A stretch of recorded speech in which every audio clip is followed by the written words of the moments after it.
A cadeia produtiva da carne bovina, como que ela tem se organizado aqui no país, pós a identificação do caso atípico de vaca louca. A partir do momento que vai chegando próximo ao final do mês, as expectativas mudam em relação à retomada das exportações para a China, e mais do que isso, inclusive até a habilitação de novas plantas. Por falar em China, também ventilou nessa semana algumas informações de novos surtos de peste suína africana naquele país, e aí sempre fica a pergunta como que isso pode atingir o Brasil, tanto nas cadeias produtivas da soja, por exemplo, quanto também da carne bovina.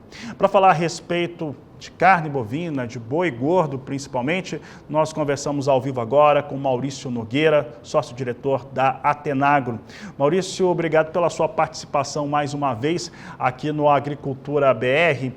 Há muitos cenários hoje que influenciam a cadeia produtiva da carne bovina, várias alternativas, né, em relação à produção, em relação à indústria, como que ela tem feito essas aquisições. Como que a cadeia produtiva da carne bovina aqui no Brasil tem se organizado, né, tem mostrado organização pós a identificação desse caso atípico de vaca louca. Maurício, boa tarde, seja bem-vindo. Boa tarde, Fabiano. Bom, depois da identificação aí do caso atípico de BSE, né, eu acho que é sempre importante a gente reforçar, Fabiano, que nós nunca tivemos um caso de vaca louca no Brasil, né? Então, é um caso atípico de novo, até a Organização Mundial de Saúde Animal, no documento que reforça que é atípico, ela fala que o Brasil nunca teve, né? Então, só para a gente sempre não perder a oportunidade de esclarecer. O que a indústria e os serviços depois da identificação desse caso, né? O que dava para ser feito. Então, no caso da indústria, teve que embargar, né, de parar de exportar para a China. Eles vão ter, num primeiro momento, que olhar o que está acontecendo com o mercado, com outros potenciais compradores. Então, outros países também pararam de importar nesse momento do Brasil, deve voltar em breve, né? Mas a indústria se organizou, foi colocando carne no mercado interno, foi buscando outros mercados que vão... esse desempenho vai aparecer nas estatísticas no começo de abril, quando fecha os dados do mês de março, né? Mas todo mundo foi se adaptando de acordo com a realidade, né? O produtor, diferente de 2021, nós tivemos condições melhores para o pecuarista suportar esse momento extremamente difícil para ele, né, que é perder parte das vendas. Em 2021 isso aí aconteceu no meio da entre-safra, tinha muito produtor com gado confinado, tivemos casos aí de várias fazendas que tiveram que abrir, né, deixar esse gado que estava no coxo voltar para o pasto, né. Agora não, nós estamos num momento de safra, e o produtor com condições de ajustar a lotação da fazenda e manter aí na propriedade. Então, os preços no campo, eles já começam a esboçar uma certa reação. Se a gente pegar a comparação aí com o que aconteceu em 2021, nós estamos no 19º dia pós-evento, né?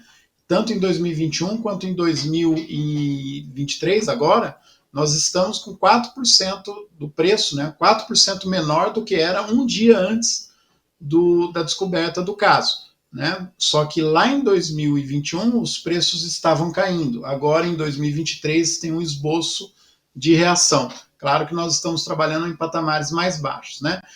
Isso deu umas informações para a gente. A expectativa de que o mercado deve reagir mais cedo mesmo, provavelmente até o final do mês.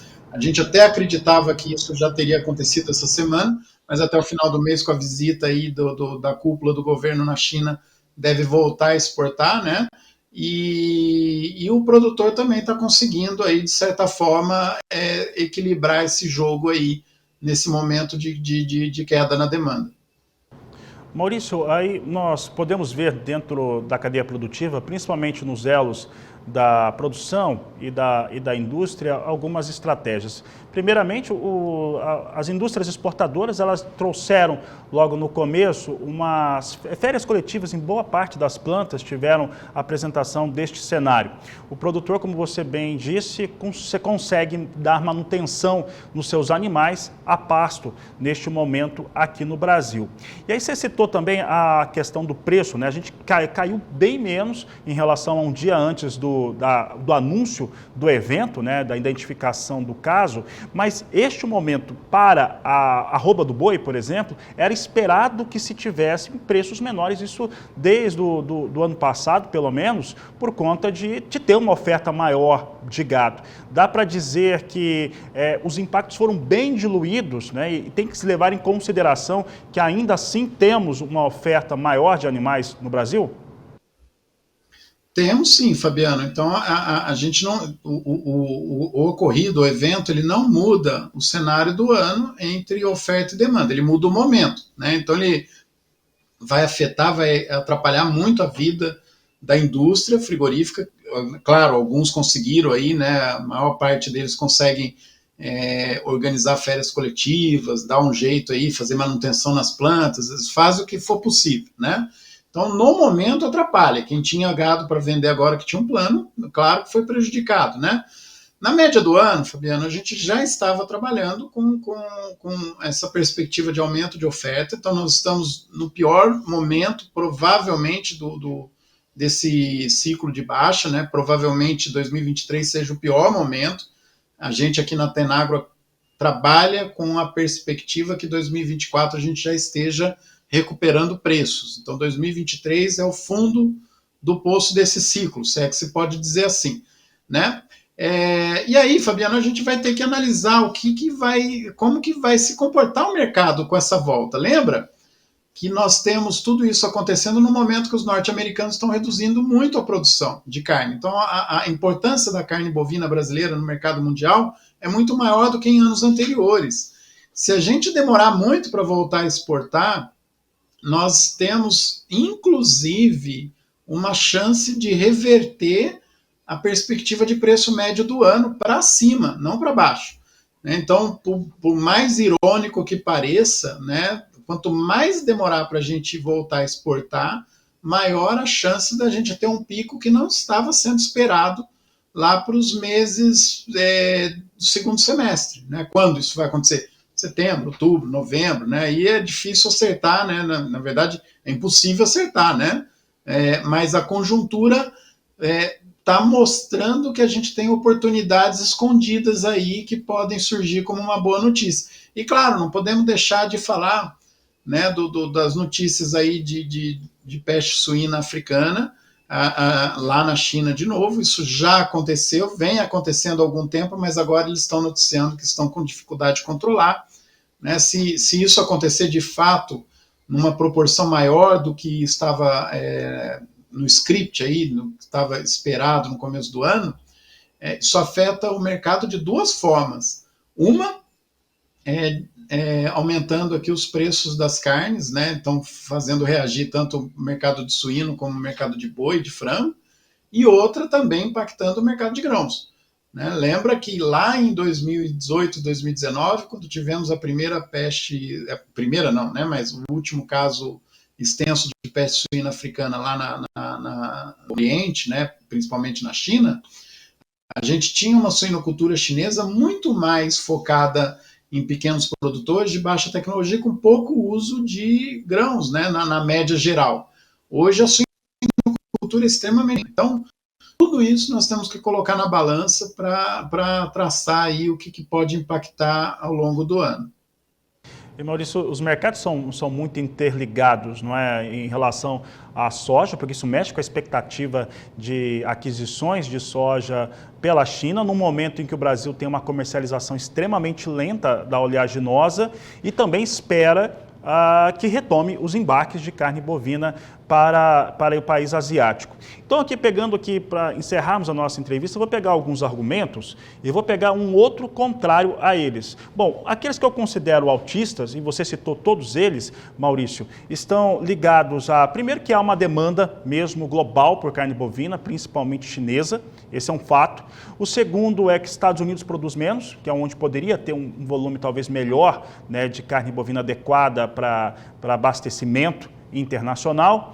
Um outro elemento é que, ao retomar, é bem possível que a gente enxergue ou perceba uma demanda represada. Então, essa demanda vai vir para cima. Mas, ao mesmo tempo que eu falo isso, eu tenho que lembrar também que nós devemos também ter uma oferta represada no país. O que podemos esperar dessa relação quando o mercado voltar a andar, principalmente pensando no tipo de negociação e até mesmo os produtores, né, que não são muito hábitos a fazer isso, mas fazer hedge, por exemplo, no mercado do boi gordo?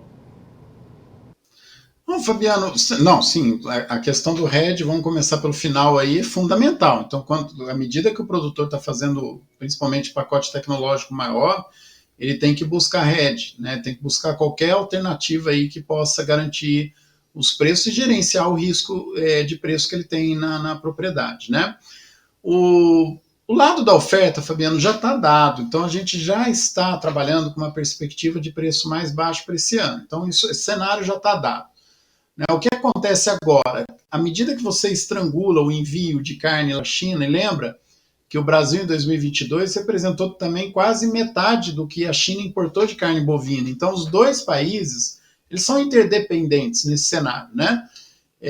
Então você coloca nesse comportamento todo uma tendência de que você tem uma busca desenfreada e rápida pelo tanto de carne que não foi embarcado agora e você deixa isso acumulado para os próximos meses, você vai criar uma competição entre os frigoríficos aqui dentro. Então é uma conjuntura, pode acontecer ou não, isso a gente tem que analisar, né?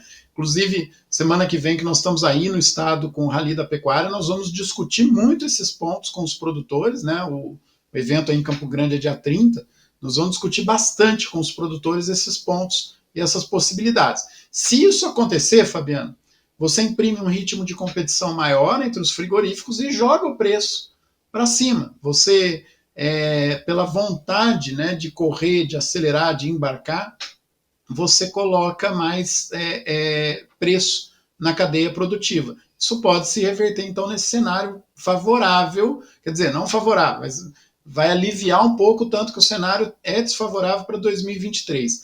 Com relação à oferta e demanda, o cenário está dado, né? Na média do ano, eu acho que não mudou nada. O que pode acontecer agora é uma corrida para você internalizar a quantidade de produto lá na China que não foi vendido agora em março, né? Então, essas são as diferenças, pelo menos nesse momento, que o caso pode impactar aí a rotina da indústria e dos produtores.